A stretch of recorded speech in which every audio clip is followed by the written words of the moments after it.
మీ business ఏదైనా మీ ఊర్లో promotion చేయాలంటే అది సుమన్ టీవీతోనే సాధ్యం. ఇప్పుడే సంప్రదించండి.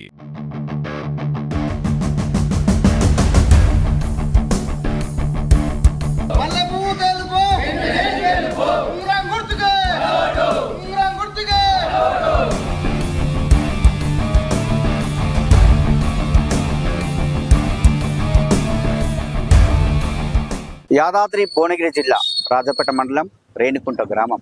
రేణికుంట గ్రామం అంటే నిజాం నిరంకుశ పాలనకు చరమగీతం పడినటువంటి గ్రామం.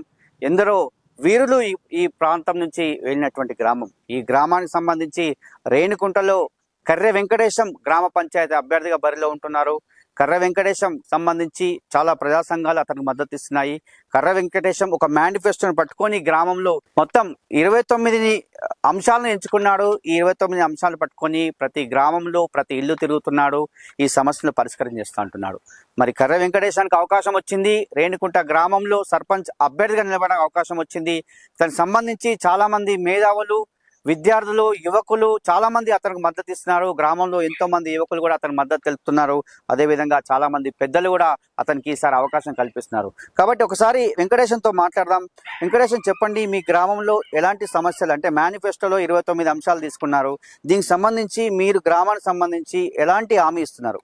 మా గ్రామానికి సంబంధించి సమస్యలు ఏమున్నాయి మొత్తం లిస్ట్ అవుట్ చేసుకున్నాము. దానికి పరిష్కారం మార్గాలను అన్వేషించే క్రమంలో పరిష్కారాలు కూడా దీంట్లో సూచించాము. మా మేనిఫెస్టో ఇది మొత్తం అమలు చేస్తారని గ్రామ ప్రజలకు హామీ ఇస్తున్నాను. ప్రధానంగా మీరు ఇల్లు తిరుగుతున్నారు, ఈ మేనిఫెస్టో పట్టుకొని వెళ్తున్నారు. ప్రధానంగా ఏ సమస్యలు గుర్తించారు?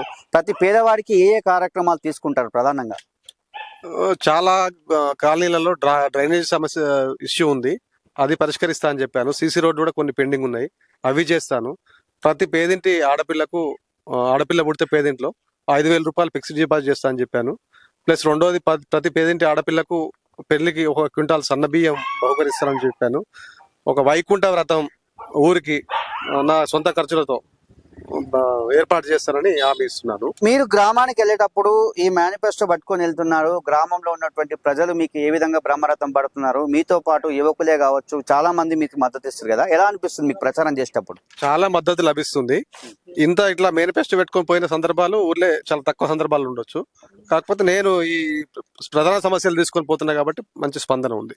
మీరు రేణికుంటలో ఎంతో మేధావులు ఉన్నారు. రేణికుంటకు సంబంధించి ఈ గ్రామం అంటేనే తెలియని వాళ్ళు ఉన్నారు, తెలంగాణ రాష్ట్రంలో కావచ్చు, అదేవిధంగా యాదాద్రి భువనగిరి జిల్లాలో కావచ్చు. మరి ఈ రేణికుంట గ్రామం నుంచి మీరు బరిలో ఉంటున్నారు. ఈ రేణికుంట గ్రామానికి సంబంధించి ప్రతి బీద, అంటే బడుగు బలహీన వర్గాల కోసం ఏ కార్యక్రమాలు తీసుకుంటున్నారు?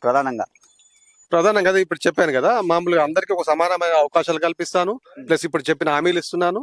29 హామీలతోనే జనాలకు వెళ్తున్నాను. మీకు ఎవరెవరు మద్దతు ఎక్కువగా ఉంది? మీ గ్రామంలో ఎలాంటి మద్దతు మీకు కూడగట్టుకున్నారు? గ్రామంలో ఎలా అనిపిస్తుంది ప్రచారం చేసేటప్పుడు? అన్ని వర్గాల నుంచి ఉంది. ఎస్సీ, ఎస్టీ, బీసీలు, దాదాపు ఓసీలు, అందరూ అన్ని వర్గాల నుంచి నాకు మద్దతు ఉంది. వాళ్ళ నుంచి ఫోర్స్ వస్తేనే నేను ఈ బరిలో నిల్చున్నాను. అంటే మీరు ముందే నిలబడాలనే ఉద్దేశంతో, అంటే ఈ గ్రామంలో నీకు అవకాశం వచ్చినాక ఒక ప్రణాళిక తయారు చేసుకోరు కదా, ఈ ప్రణాళిక సంబంధించి మీరు గెలవగానే ప్రధానంగా ఏవేవి పూర్తి చేస్తారు? ప్రధానంగా కోతుల సమస్య ముందుకు పరిష్కరిస్తాను. తర్వాత మన డ్రైనేజ్ సమస్య, ఈ ఆడపిల్ల పుడితే 5,000 హామీ. ఇవే కాకుండా చూస్తున్నాం గ్రామాల్లో ఎంతో మంది యువకులు ఉన్నారు, విద్యార్థులు ఉన్నారు. వారి కోసం ఏ కార్యక్రమాలు తీసుకుంటారు? ఎందుకంటే ఈ రోజుల్లో యువత పెడదారి పడుతున్నారు కాబట్టి వారి కోసం, యువకుల కోసం ఏ కార్యక్రమాలు తీసుకుంటున్నారు? దీంట్లో కూడా దానికి హామీ ఇచ్చాము. డిజిటల్ లైబ్రరీ కానీ, లెస్ ఉపాధికి సంబంధించి ట్రైనింగ్ సెంటర్స్ కానీ అవన్నీ ఏర్పాటుకు నాకు శాయశక్తిలా కృషి చేస్తానని తెలియజేస్తున్నాను. మీకే ఎందుకు ఓటేయాలి? మిమ్మల్ని ఎందుకు గెలిపించాలి? గ్రామంలో అంటే మీరు ఇంతకుముందు ఏమైనా సేవా కార్యక్రమాలు ఏమైనా చేస్తారా? ప్రస్తుతం ఇంకేమైనా సేవా కార్యక్రమాలు ఈ 29 మేనిఫెస్టోలో పెట్టి చేస్తారా? ఇంకా మీకే ఎందుకు ఓటేయాలనుకుంటారు మీరు? మాకే ఎందుకు ఓటేయాలనుకుంటాం అంటే చాలా సేవా కార్యక్రమాలు ఇంతకుముందు చాలా చేసి ఉన్నా కాబట్టి అన్ని పార్టీల నుంచి నాకు ఒత్తిడి వచ్చింది. నువ్వు కంపల్సరీ బరిలో ఉండాలి, ఈసారి పోటీ చేయాలి, మేము అందరూ సపోర్ట్ చేస్తామని వస్తే నేను ఈ బరిలో నిల్చోవడం జరిగింది. కాబట్టి వాళ్ళే నన్ను గెలిపిస్తారని. ఏ సేవా కార్యక్రమాలు చేస్తున్నావు? అంటే గ్రామాల్లో ఎలాంటి వారికి మీరు సేవా కార్యక్రమాలు చేశారు? ఇంకా ఏమేమి చేస్తారు? మిమ్మల్ని ఎందుకు గుర్తించారు మీ పెద్దలందరూ? ఎట్లాంటి సేవా కార్యక్రమాలు చేస్తారు? అంటే ఇంతకుముందు టెంపుల్లకు సంబంధించి టెంపుల్ కన్స్ట్రక్షన్ అవుతుంటే దాదాపు అందరికి టెంపుల్లకు సాయం చేశాను. ప్రతి ఊర్లో ప్రతి ఒక్క చావుకు నేను దాదాపు నా వంతు సాయం, ఒక ఫౌండేషన్ ఉంది, ఆ ఫౌండేషన్ లో నా వంతు సాయం చేస్తున్నాను. ప్లస్ రెండోది మా కుర్మ సంఘం ఉంది, మా కుర్మ సంఘానికి ఒక బోర్ కానీ లేదంటే ఒక ఎస్సీ వాళ్ళకు మన అంబేద్కర్ స్టాచ్యూ పెట్టారు మా ఊళ్ళో, దానికి కానీ చాలా కార్యక్రమాలు నేను అది చేశాను. అంటే మీ పైన అధికార పార్టీకి సంబంధించి వ్యక్తులు నిలబడుతున్నారు, ఎందుకంటే వాళ్ళు ప్రభుత్వంలో ఉన్నారు. మరి వాళ్ళ విధంగా కొట్లాడి సంక్షేమ పథకాలు ఏ విధంగా వచ్చేటట్టు చేస్తారు, అర్హులందరికీ ఏ విధంగా ఇప్పించే కార్యక్రమం చేసుకుంటారు? మంచి పనులు చేస్తున్నప్పుడు ఎవరైనా సహకరిస్తారు కాబట్టి ముందుకెళ్దామని అనుకుంటున్నాను. అధికార పార్టీ అయినా ప్రతిపక్షాలు అయినా మంచి చేయొద్దని అయితే ఎవరు చెప్పరు కదా, కాబట్టి ఆ ఉద్దేశంతో ముందుకెళ్తారు. అదే అంటే మీరు మామూలుగా ఇప్పుడు ప్రతిపక్షం అన్నట్టే లెక్క. ఈ ప్రతిపక్షానికి సంబంధించి మీరు ఏ విధంగా కొట్లాడతారు, అర్హుల కోసం ఏ విధంగా కొట్లాడి తెచ్చే అవకాశం ఉంది మీకు? నేను ఇండిపెండెంట్ అభ్యర్థిని, ప్రభుత్వానికి పక్షం కాదు ప్రతిపక్షం కాదు, నేను ఇండిపెండెంట్ అభ్యర్థిని. వీళ్ళు సపోర్ట్ చేస్తున్నారు నాకు, ప్రభుత్వంతో కూడా సహకారంగానే ఉంటాను. ఓకే, మీకు అంటే గ్రామంలో మహిళలు కూడా ఎలాంటి మద్దతు ఇస్తున్నారు? మహిళలు చాలా మంది ఉంటారు కాబట్టి ఆ మహిళలకు సంబంధించి ఎలాంటి మద్దతు మీకు ఉంది? మహిళల నుంచి, యూత్ నుంచి నాకు ఎక్కువ సపోర్ట్ ఉంది.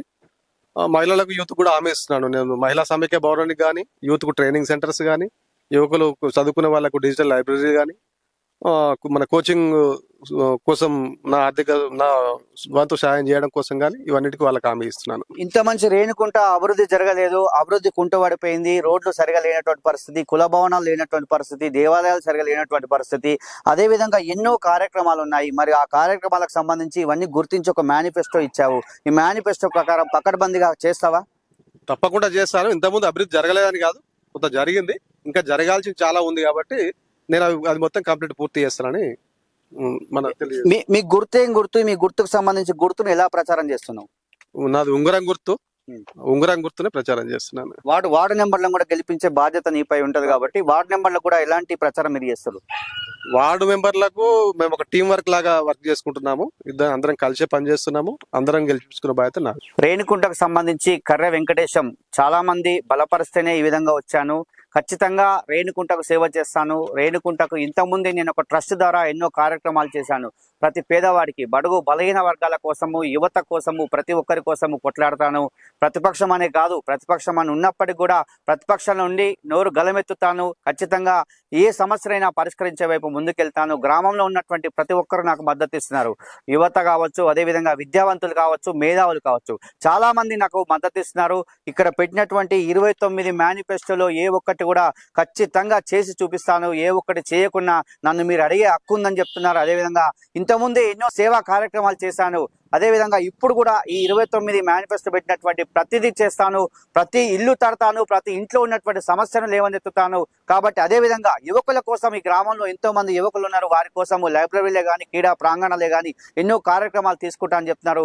అదేవిధంగా ఈ బడుగు బలహీన వర్గాలకు సంబంధించి సంక్షేమ కార్యక్రమాలు అమలు చేసే విధంగా వారికి అర్హులందరికీ వచ్చే విధంగా నేను పోరాటం చేస్తా అని చెప్పి రేణికుంటకు సంబంధించి సర్పంచ్ అభ్యర్థి కర్రె వెంకటేశం ఉంగరం గుర్తుపై ఓటు వేసి నాకు ఒక అవకాశం ఇవ్వండి, మా టీం వర్క్ అంటే వార్డు నెంబర్లు కూడా ఉన్నారు, ఆ వార్డు నెంబర్లను నన్ను గెలిపించినట్లయితే ఖచ్చితంగా రేణికుంటను ఒక మోడల్ విలేజ్ గా తీర్చిదిద్దుతాను.